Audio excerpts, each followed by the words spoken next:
Good evening. This is Richard and Mario from Bulls and Red.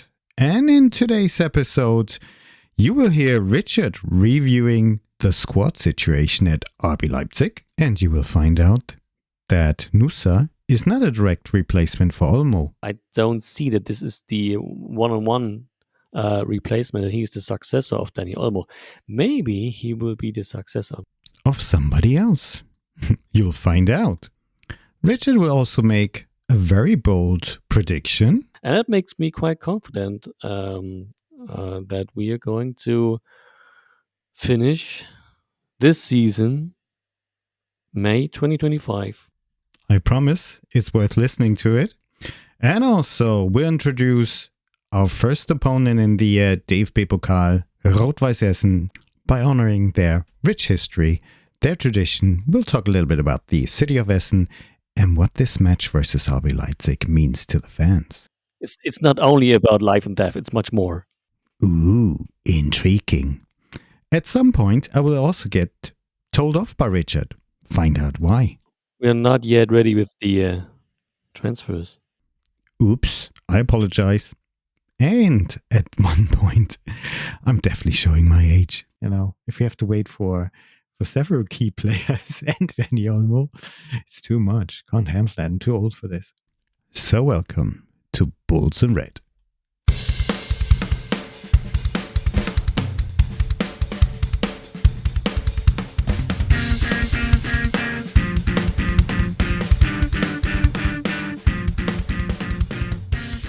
And welcome to Bulls and Red. It's Richard and Mario from the heart of Leipzig, and we're so excited to enter our second season. Richard, how the devil are you tonight? Thank you, Mario. Can't wait the new season to start finally. Starting now. And I'm fine. It was a long day in office. Now I'm home. I'll see you. And I'm well prepared for next episode. Looking forward to it. Let's go. Wonderful. Yeah, can't wait either. So let's start with our first topic. And this is going to be on you. So what are you going to talk about?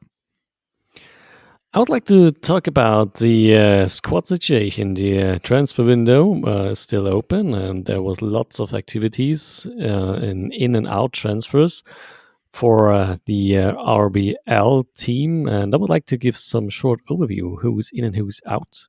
And I would like to take a little deeper look into the position groupings and how I expect to work out for the next season. And then I think I will drop one bold prediction. Oh my God. You ready? Wait for that. No, I'm not ready. Ready? Please. I like some build up. Okay. Go for it. Of course. Some people left us. Not much, but I would like to mention them all. So Janis Blaswig, former number one keeper during this long-term injury of Peter Guláš, he is back off to our, so to speak, affiliate club, sister club, whatsoever, to Salzburg on loan. Not officially, of course. You're right. Excuse me. And Tim Schreiber, this famous keeper who played for Saarbrücken in the last DFB-Pokal season so well, is on permanent transfer to Dynamo Dresden, and they forgot where he came from. They bought somebody from RB Leipzig. Yeah, they bought from RB Leipzig, but they didn't mention. Oh yeah, I remember. I saw that. When he was introduced, it was the keeper of Saarbrücken. Oh, okay, this is okay. This is cool. Mm-hmm. And I think he was born in Dresden too, so I think it's okay. Yeah, never mention the war. That's it. We never talk about football. I did see that press release as well, and I had to laugh as well. I agree. Yeah. Never mention it. And especially if you bear in mind what kind of history Dynamo has. But we will talk about this some other time. Oh, yeah. Looking forward to that too.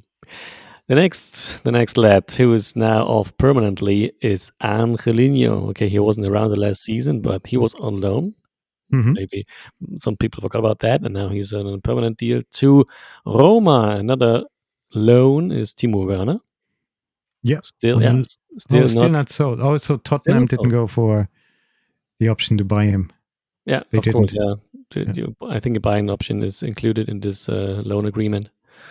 No, I think no buying option is in the loan of Yannick Eduardo, this young lad who just need to gain some playing time. And obviously, there was no chance that he could gain some or at least enough time on the pitch in competitive matches in Leipzig. So he's out on loan to the Dutch league, the Graafschap.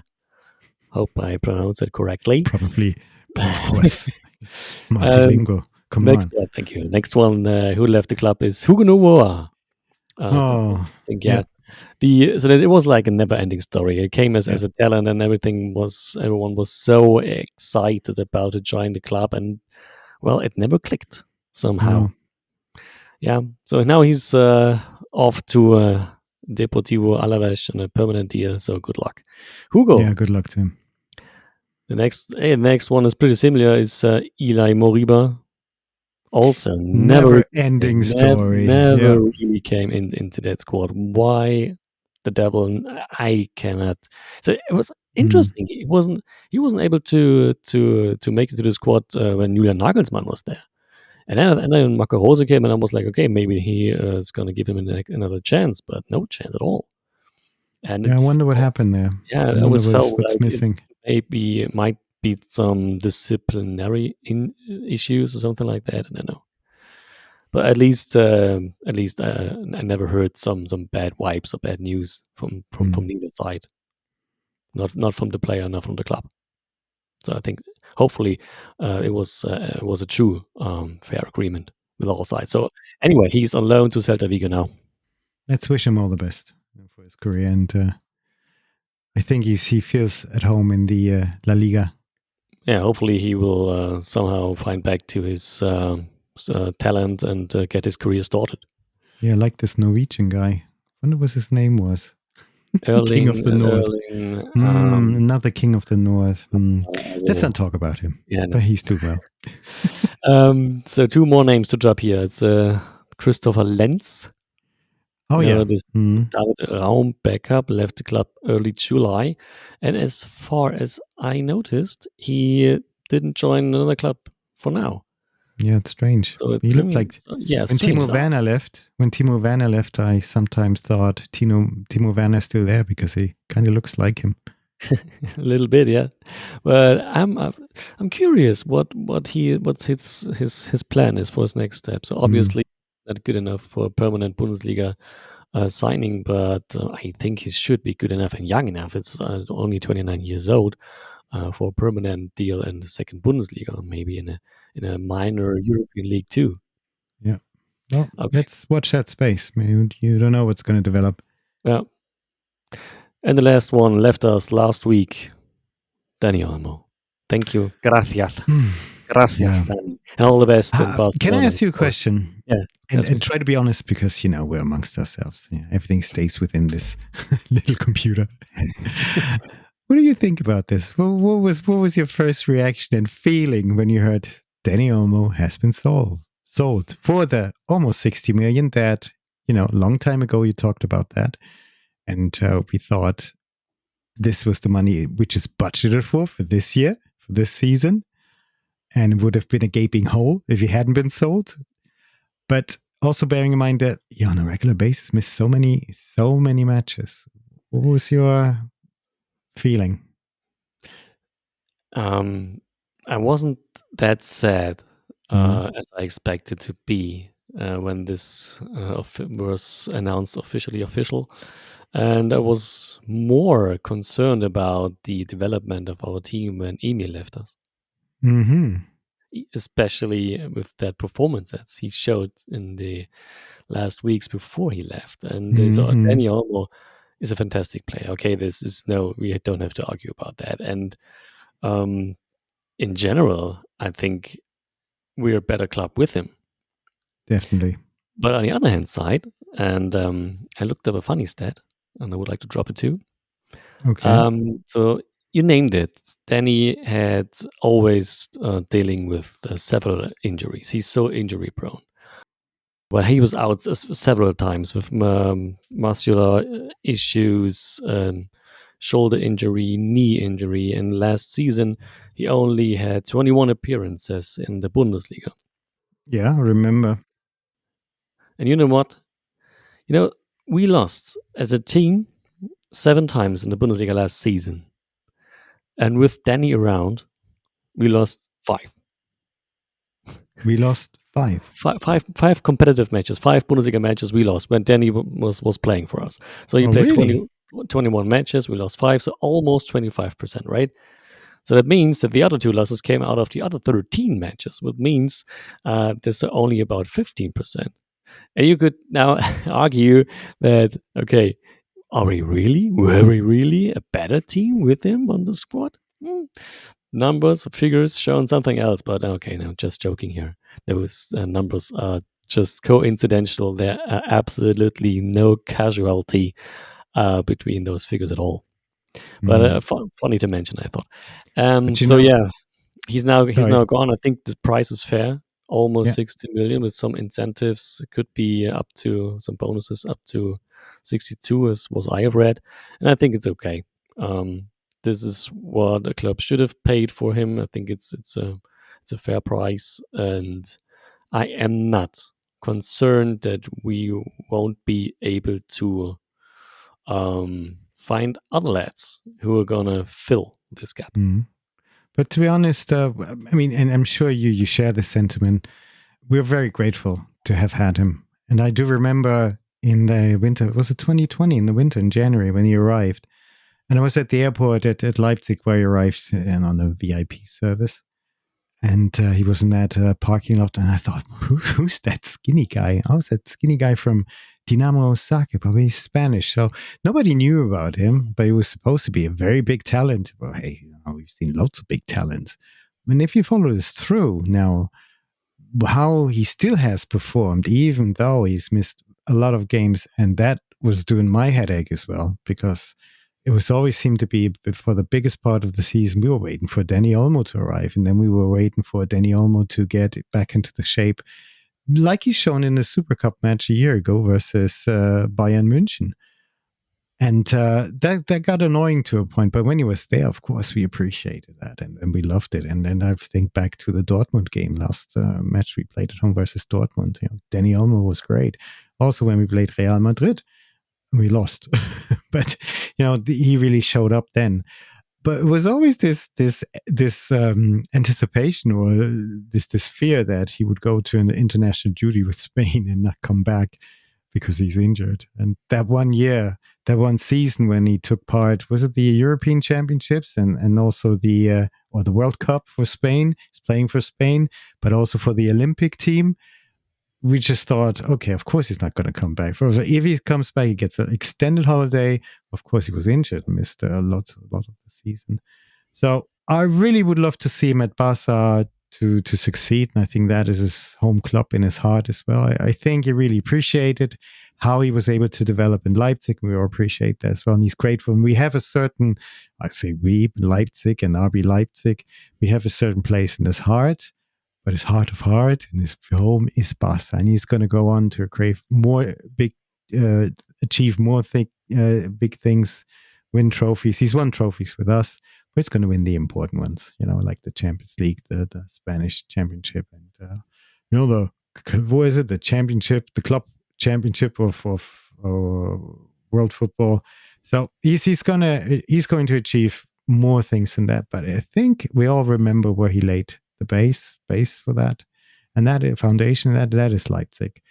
But I must admit, when I heard that he was finally sold, it was a pinch of sadness, but it was also relief because we don't have to worry about this and wait for him. You know, if we have to wait for several key players and Danny Olmo, it's too much. Can't handle that. I'm too old for this. So I'm sure you join me in just wishing him all the best, and he's going to be an awesome, even better player in Spain. But what is so strange when you see those pics and then you see Hansi Flick in the background. I'm still confused about that. Of course. Oh yeah, you nailed it, and I wish him all the best too. And yeah, it feels like, and always, I have this one sentence in mind. What could have been? Yeah. What could have been if he wasn't that injury prone? Okay, we will never know. So thank you, Danny, for all your dedication, for all your effort, and all the best with your new club. And go for titles. Yeah, go for it. I mean, just you're going to be great, even better. So So that I hope Somebody I came didn't. back though. Yeah, came a few players came back. So Andre it was Silva is still there. I Andre thought we Silva. sold him. No, it's still there, but it's like somehow it feels there's also a pretty fair,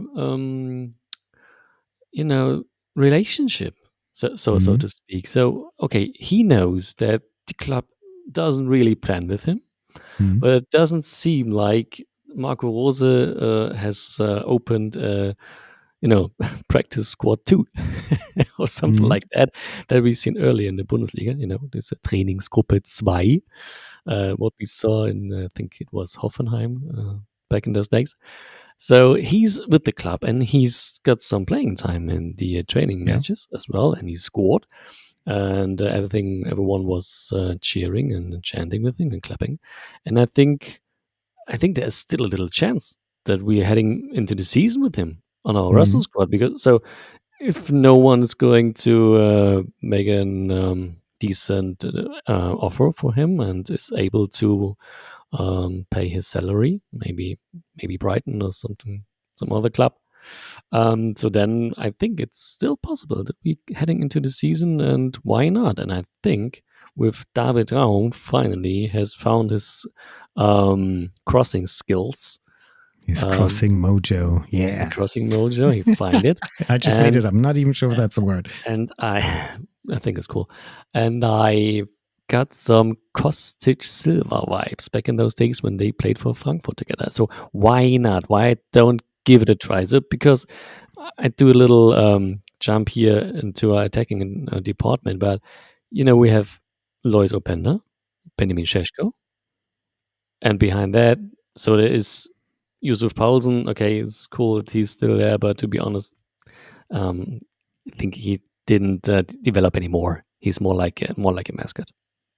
Okay, Okay, that's I think you harsh. need it for the locker room and for the fans, and maybe he got his 1 or 2 games in the season, and when you can send him on the pitch from the bench, and Yusuf doing Yusuf things and Mm. doing some hip shaking, and like in the Dortmund last Yeah. season. So and we all thought, oh, Yusuf, now you finally found your skills back in the Bundesliga, but it wasn't a spark to ignite something. It was just yeah, a little light that was extinguished just a week later somehow. Okay. So I would appreciate that if we have Silver on the roster, uh, Mhm. at least for the until winter, I think. And I'm curious how this would work out, and maybe it could be a cool addition. I tend to agree because having 4 strikers again would be awesome, to be honest. Now Timo Werner's out the frame.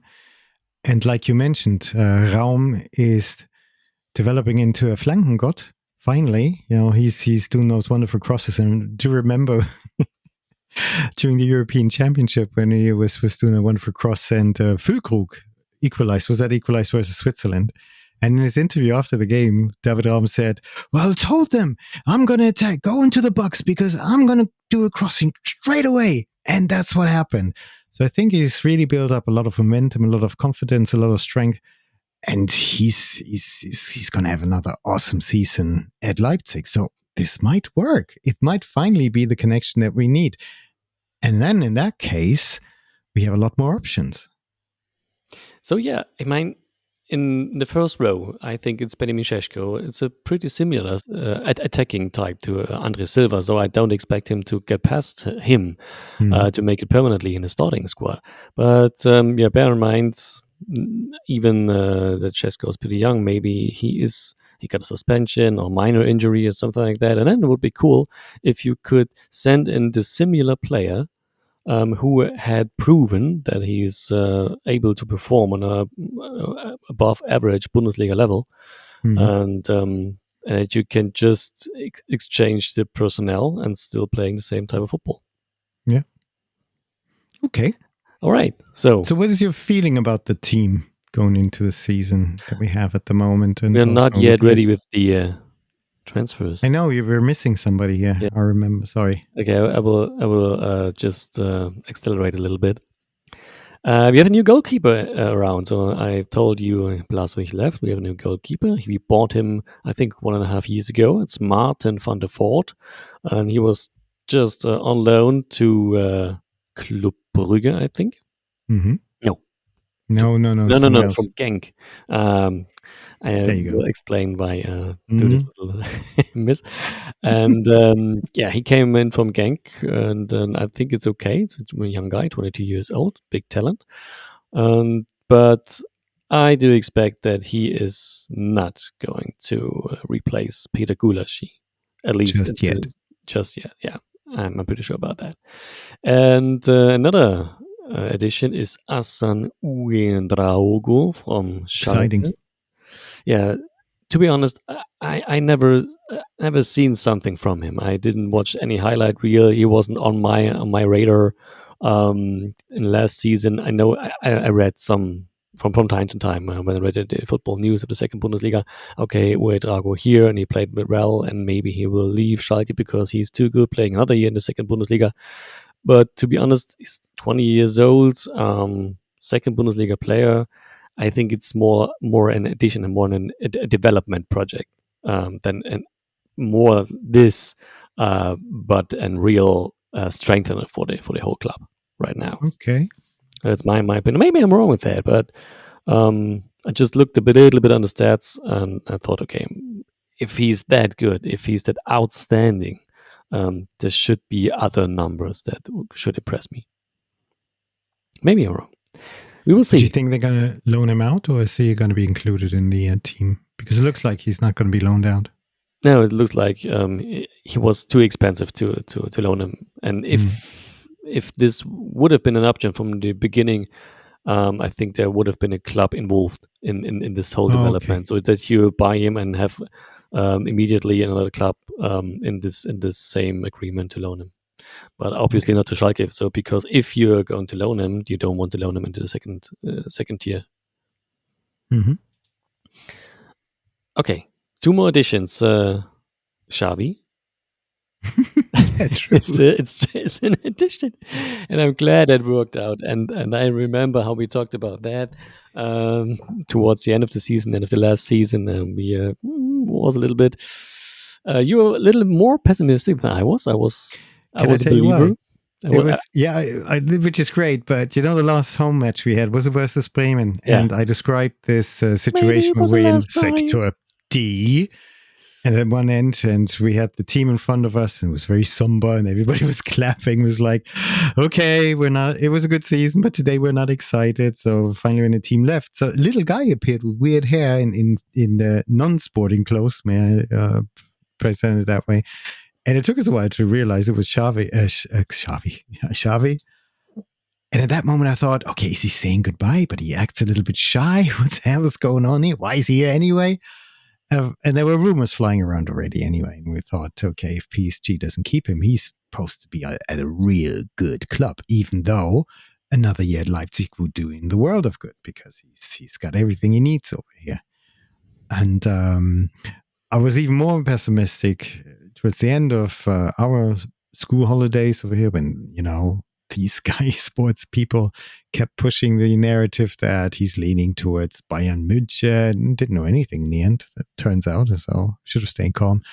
But I thought, okay, Abel, the sporting director, he knows the contract, so he can pull all the strings that he's coming over to Bayern. Why wouldn't he go to Bayern? It's the next step. He could make his mark there as well. Maybe he has to fight for it, but he would be able to. So I'm really, really pleased that he's here one more year. Now, let's face it. Let's enjoy that, and let's hope it's going to be even better than last year. It will. And what I like most about this deal is that we out-negotiated, outperformed. We kicked out Bayern Munich. For now, for 12 months. But great, we did it, And that just shows we can do it. And we can do it, and we can do it twice. Because with Asan Uedraogo, we did it as well. There were also rumors, and as far as I know, even negotiations between his management and Bayern Munich. And finally, he joined our club. Great decision, by the way. Yeah, and we're all going to be so happy. Of course. Thank you, Xavi. One more season. And to me, I would like to say it right now. It is okay if he's leaving next season and goes somewhere else because, but I not to think Bayern or RB Dortmund. Leipzig is too far away from really competing about an European title. Yeah, maybe in 10 years' time it's different, Maybe. But not now. But hey, Xavi, if you listen to this, you can go anywhere but to Bayern Munich, right? or Thank you. the humble bees, Borussia Dortmund. Okay, that's off too. I thought he would like to win titles. So why he should join Dortmund? You get a point there. Okay. We're not worried about that. This is going to haunt us in 12 months. And the internet don't forget anything. I'm not even sure if I'm going to publish it. Maybe I cut it out. So then finally, our last edition. What he just came yesterday, Wednesday. No, Wednesday is today. Tuesday, the 13th of August, 2024. Antonio Nusa, a 19-year-old Norwegian who came from, and now, Club Brugge, who played and lost versus Genk in the last match of the Belgian league. So that was where my little misunderstanding came from a few minutes ago. So how do you rate that? Because I had no idea who he is, to be honest. Call me not an expert. I don't know either. So he was like Asano Dragon, even less on my radar. I never heard of him, never saw him play, and it's like almost the same what I had said about Asano Drago, more like development project. I don't expect him to be in that shape, to be in that quality now that he's a real competitor for the starting spot in the offensive midfield. He will never be able in the first half of the season to get by Christoph Baumgartner or even Elif Elmas, and we don't have to talk about Xavi. Okay. So I saw in the some guy from rb-fans.de, thank you, had a German version, of course, of the so what I'm doing right now, who was in and how could that work out, and he placed Nusa as a backup of Lois Openda, and to be honest, I don't see this. Maybe I'm wrong here, but as far what I have what I've researched recently, what I've found out is that he's more like a very offensive midfielder, but not an enforcer, not an first row striker, like Openda or Shesko. So I don't expect him to be in that striking department, and that's why I would like to go into the season with Silva on the roster as well. But one thing that really strikes me here is you don't mention Danny Olmo in this context, because I read quite a few times that Nusa is sort of the replacement for Danny Olmo. Maybe not the same type, but sort of that position or way of playing. Yeah, but it's like I'm curious how Marco Rose are going to handle this, because usually the Xavi is playing in the left offensive midfield and left attacking midfield, and when in those few matches we could watch that where Xavi and Olmo was in the starting 11 at the same time. Olmo played on the right side, so and Nusa always played on the left side, and he's left-footed. So I don't expect him to go on the right side. So I don't see that this is the one-on-one replacement, and he's the successor of Dani Olmo. Maybe he will be the successor of Xavi next season. Maybe he's here learning, developing, maybe get some time in competitive matches towards the end of the season, and then he's one bridge. I don't know English word now for Eckpfeiler, one, a key player, essential player for the rebuild of the midfield. Okay. Maybe. Yeah, because next year, well, we don't talk about next year, but next year could be a big transition. So, okay, interesting. One to watch, really. One to watch. Yeah. I'm not sure myself. I like to go back to my previous question, please, Richard, if I may. What's your feeling about the squad? What do you think? What can they achieve this season? So, we, of course, there are two most important things that change. So Olmo is not around anymore. and Xavi is still there, but with one more year of experience now. And if we are going to find solutions without Olmo, and we found a lot of solutions, so this is maybe it's in Germany we would say Glück im Unglück.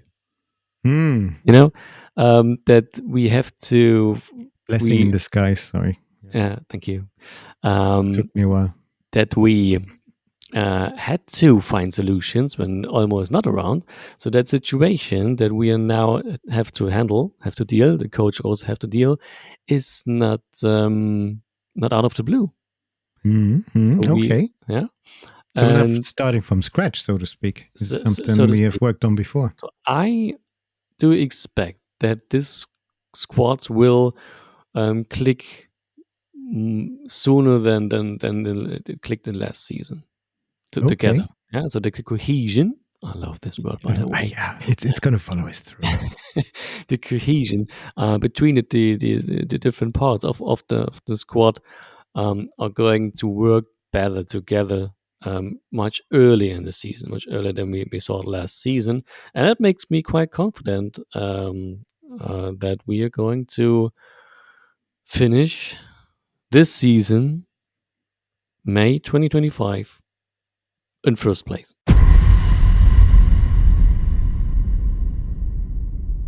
In which ranking? Like fair play or maybe the youngest squad whatsoever. No, come on. Are you telling me we're going to be champions at the end of the season? It's time. Yeah. We talked about Leverkusen. I want to go to Berlin. Okay, it's no reason. Yeah, it's too double, no?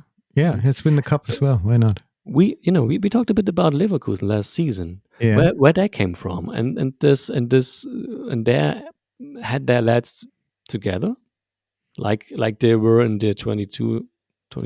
True, and they were in outstanding form the last 8 matches. And they 1 or 2 key additions, and our key addition here is Xavi, that he's still there, and that's everything we needed. And to be honest, we had a not the best start, so we had the results we needed, but I remember quite well that we talked about, hey, this team is overperforming. And then there was this this little setback during the fall and in the winter, and then we came back, and that's why. So I remember this first round DFB Pokal match from last season as well, with this very, very ugly game versus Wiesbaden, and how difficult that was. And I do believe the first round with Seiwald's low performance. Because we played the Super Cup in mid of August. True. So You're right. Yeah.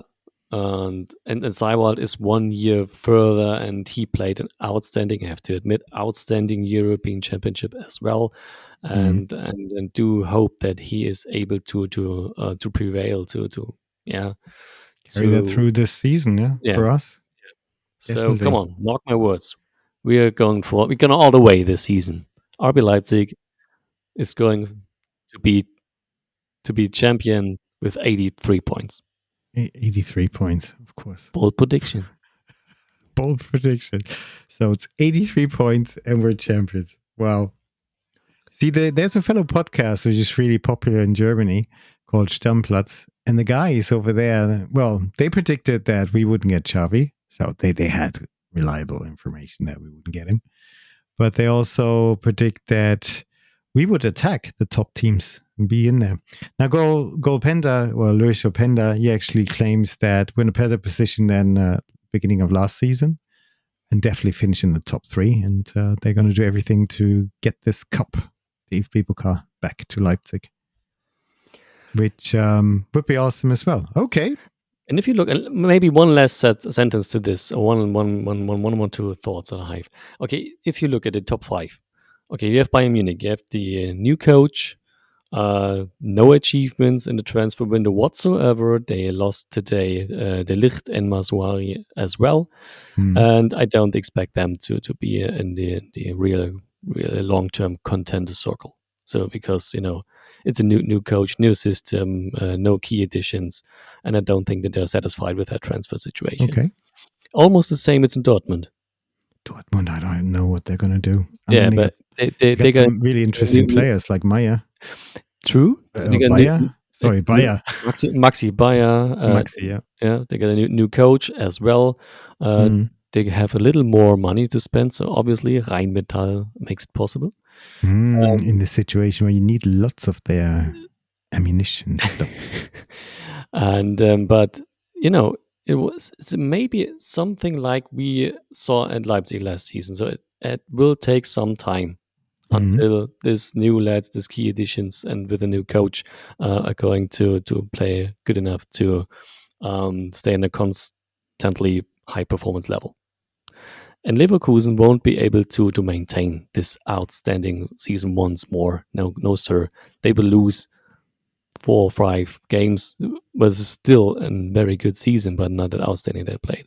And this will be our chance. And Stuttgart, no sir, they lost too many players, too many key players, and I think they are now this season they're gonna struggling with this. In Germany we are talking about Doppelbelastung, so with this.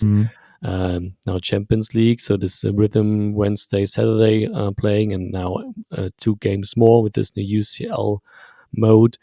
So yeah, it will be interesting to see how that works out for Stuttgart. But usually, clubs who come in this situation for the first time from a long time have difficulties to handle that well.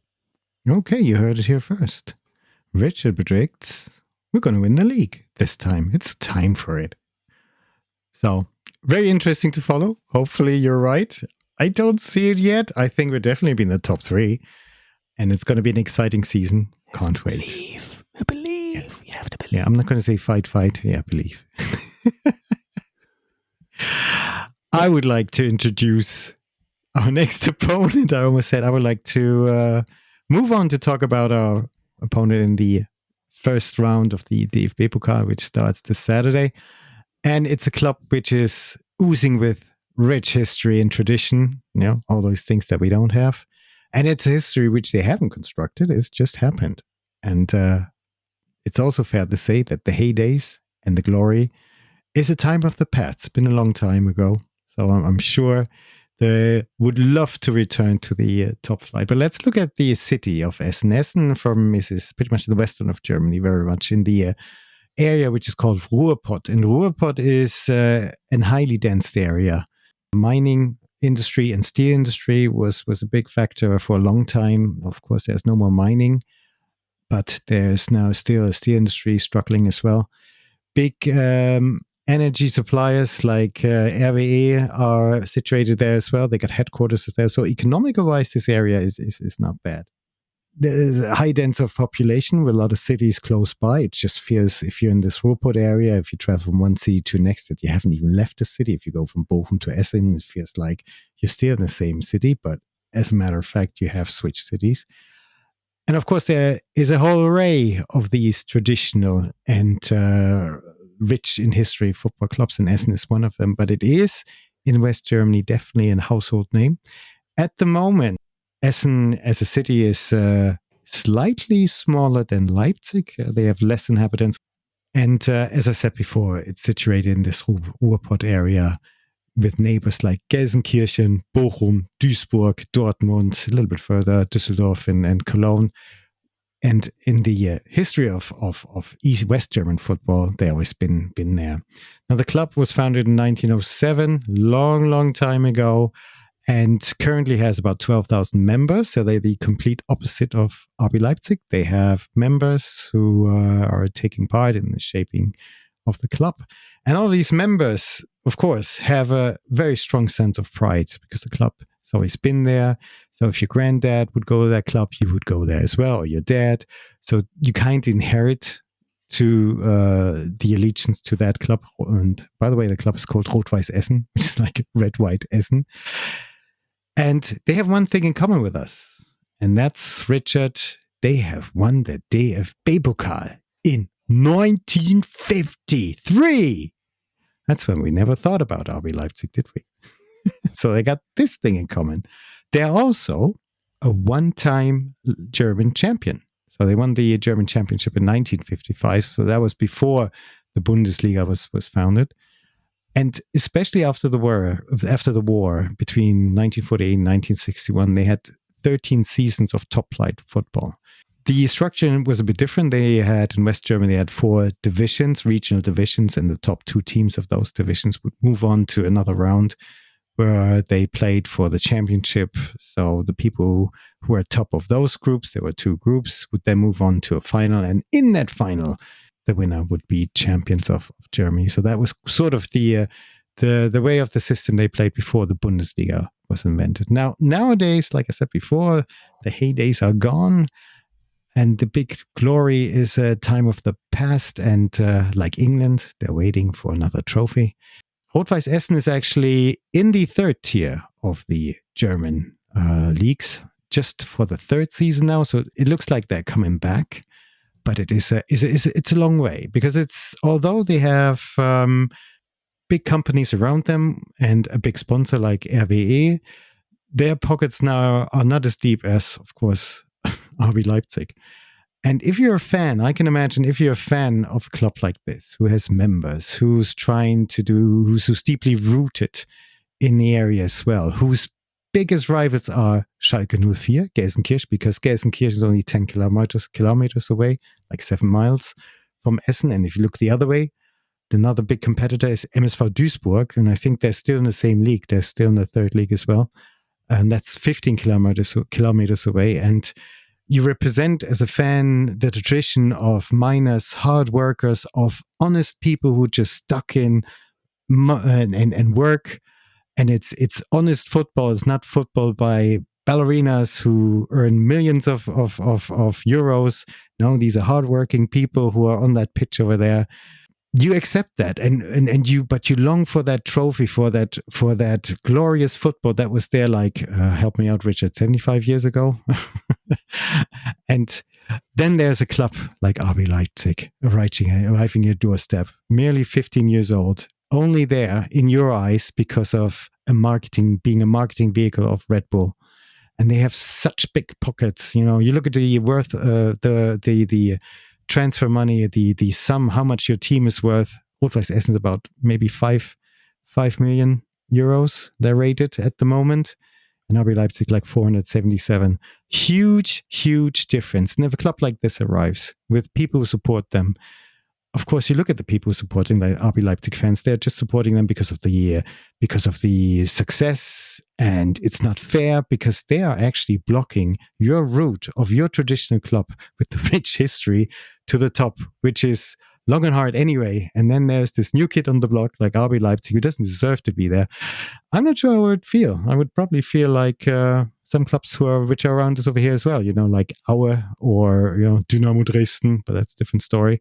By the way, their friends are very friendly with the friends of SV Werder Bremen, FK Austria Wien, and they also do not like the Red Bull Imperium and Empire, and they're also friendly with Chemnitz FC. So not sure if that tells you a little bit about their political views, but I think I just leave this to the side. Anyways, there's another thing that struck me because in these 50s, when they won the DFB-Pokal and they won the German Championship, they had this famous player. Aus dem Hintergrund müssen wir Rahn schießen. Rahn schießt! Tor! Tor! Tor! Tor! Rahn, he's that famous striker who scored the decisive goal in the 1954 World Cup and for enabling West Germany to win their first World Cup. So he's actually from Rot-Weiss Essen. I didn't realize that, but now if I think there was a movie in 2005-06 before the World Cup, and I think there was this guy from Essen mentioned in there as well. But also there's another player who actually was in the squad of Rot-Weiss Essen when they had 3 or 4 years in the Bundesliga at the end of 70s, and that's Horst Hrubesch. Now, Horst Hrubesch is a famous striker from Hamburger Sportverein, who then went on to Hamburg SV in 79, 80, and they won the Cup of Champions as well. And just recently in the summer, he's the national trainer for the women's or the ladies' German football squad, and they took bronze in Paris. He's 72 now. He's still got this long hair, and he can still run. I saw that. So he's from Rot-Weiss Essen as well. That is a part I didn't know. Rot-Weiss Essen is a club with a lot of history. They are proud of it, deeply rooted in the community, representing the hard-working people. It's a bit like in the UK or in England, like the north of England, similar situation, mining background, steel industry, and very, like I said, very traditional club, really hating, despising anything that RB Leipzig stands for in their view. Hence, they're going to be out on a protest march this Saturday. They're going to do a fan walk, but it's not the fan walk we had here with the Netherlands, the Dutch people, von links nach rechts, in a very happy mode. No, they're protesting against clubs like RB Leipzig, who are not traditional, have deep pockets, and they shouldn't be there. I hope it's going to be peaceful. Police said there's not much risk of any security risk because there are only 1,100 RB Leipzig supporters who are traveling to Essen, and Essen from here is about 7 or 8 hours by car. So it is quite a long trek. So watch out for that. They are actually playing in a very nice stadium, and that stadium is I quite like this. One of those modern football stadiums where everybody's close to the pitch. It holds about 20,000 people in there, and it can make it really intense. The corners are open, actually. So it's sort of a stadium like they have in many places. Over here, it's in Zwickau, which is 1.5 hours from Leipzig, just half the size, but it's built the same way. And if they were to close those corners, they can increase capacity to 27,000. If they put on another level, that's be 34,000. But it's one of those football stadiums. Maybe it's similar to, if you watched last year, if you followed RB Leipzig and saw the stadium at Darmstadt. Darmstadt is kind of similar. Everybody's very close to the pitch. It's going to be very intense. And I'm sure the crowd is really going to give it their all to support Rot-Weiss Essen and to make it as hard as possible for RB Leipzig to succeed in Essen. But I'm going to include a little link in the show notes. You can take a virtual tour in the stadium. It's quite a nice stadium. I must say, it was open in 2012. So there you go. Essen we're going to face Essen. Essen is actually almost as big as Leipzig. The team is full of history, full of pride. Currently active in the third Bundesliga. Didn't have a good start, by the way. I think it's not going to be a walk in the park, but hey, we got to get through it. But although I expect them to be very hostile and a bit nasty, still, I have a lot of respect for clubs like this. So let's go to Essen and just beat the heck out of them. Oh, thank you. That was beautiful. And I would like to add one more fun fact. Okay. For the stadium situation. Did you know that the Stadion an der Hafenstraße and our beloved Red Bull Arena is on the same latitude? No. But it's true. Actually, you can look it up, and both stadiums are on the 51st parallel. Hey, now cool. This information just kicked out any really useful information out of your brain. I'm sorry for that. So there you go. Not only have we won the same cup, 70 years. We only are in the same latitude as well. Okay, cool. Go on. Great. Thank you, Richard. I don't fear any real threat that we're going out early in this season because I looked into the roster of Rot-Weiss Essen and I looked into the first two competitive matches they played already in the third league in Germany. And they lost their home opener versus the newly promoted Alemannia Aachen 1-2 and then won away at Hannover second squad. So I don't expect to gain any useful information out of those two games for the upcoming match in the DFB Pokal. How do you rate, or how do you think that their chances, if you take into account 20,000 crazy people screaming, yelling, throwing objects into the pitch? To be honest, I think they're pretty young lads. They have only 3 players at the age of 30 or older, and any other player is 25 years or younger. So they're not used to this kind of atmosphere, and I think they will be impressed as well. Maybe They get about 17,000 people on average, 16, 17,000. So the stadium is pretty much full. yeah, but not that in that hostile mood that they're now, because Yeah, you true. mentioned it. That now this Saturday there are defenders of Middle Good Europe versus evil. Yeah, Yeah, of course. of course. Losing there and the sun won't rise next day. Okay, Well, it's not only about life and death. It's much more. you're right. Gosh, Yeah. You finally grasped it. And okay, our players are very young too, but at the end of the day, when it comes to the situation like this, where you don't are able to counter individual skill with experience, individual skill will prevail. And in that department, our lads are so much better. And I mention it because they know each other. They played with each other. We will very likely see the same starting 11 that we saw in at least 5-6 matches last season. So there is no risk about much miscommunication or something like that.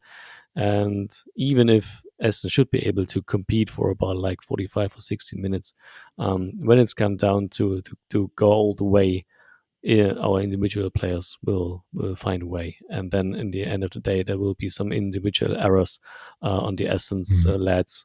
And so I expect at least a 3-goal differential win, to be honest. Okay, that's good. My prediction was 4-1 for Leipzig. Well, it's pretty much the same. Yeah. So let's see how we do with that. But I'm still reeling from your other bold prediction, but I can't believe it. But hey, you've been there from the start. Why not? Think big. I think this concludes our first episode of the new season. And apologies for, anything that hasn't gone very smoothly. It's the first episode of the season. We're getting back into rhythm. I had loads of fun. Once again, we extend our gratitude to everyone who's listening to us, who has been listening to us. And as you know, we're now called Bulls in Red. From the heart of Leipzig, we talk to you every week, at least once every week, about RB Leipzig and take you into the RB Leipzig world as we see it. If you want to talk to us, you can do this by email. Our email address is podcast@bullsandred.com. You can also find us on Twitter. Username is podcast_RBL. We are also on Instagram. The name there is Bulls and Red. And if you do like this podcast, we would love it if you could subscribe. And we would love to come back to you next week. Richard, how are you feeling? You okay? That was a great show. I enjoyed it so much. And I'm looking forward. I can't wait for next week till the Bundesliga starts finally. And our home opener. We're going to home opener in the Bundesliga. We didn't see that for a decade or something like that. I'm going to move to a new seat. I'm going to move him up to the level under the roof. But next to the stands of the RB Leipzig main supporters. So we should be able to catch a lot of good audio and new perspective after 9 seasons in Sector D. I'm going to see for myself how Sector D develops. No show rate and all. I'm going to watch. You won't be able to read the letters. Mark my words. You won't be able to read the letters. There won't be RBLs shining through the letters. Are you sure? Yeah, sure. I'll take my glasses off, then I won't read anything anyway. And I'm sure that we will score goals this time versus Bochum because Manuel Riemann is not around, all right? But this is a topic for next episode. Is it still a hard nut to crack? Is it still a hard nut to crack? No, not this time. No. But hey, don't spoil now. See you guys next week. Talk about this. Wonderful. Well, thank you very much, everyone. We really enjoyed this first episode and we're excited to go into a new season. All we need to say now is, auf geht's, Leipziger Jungs!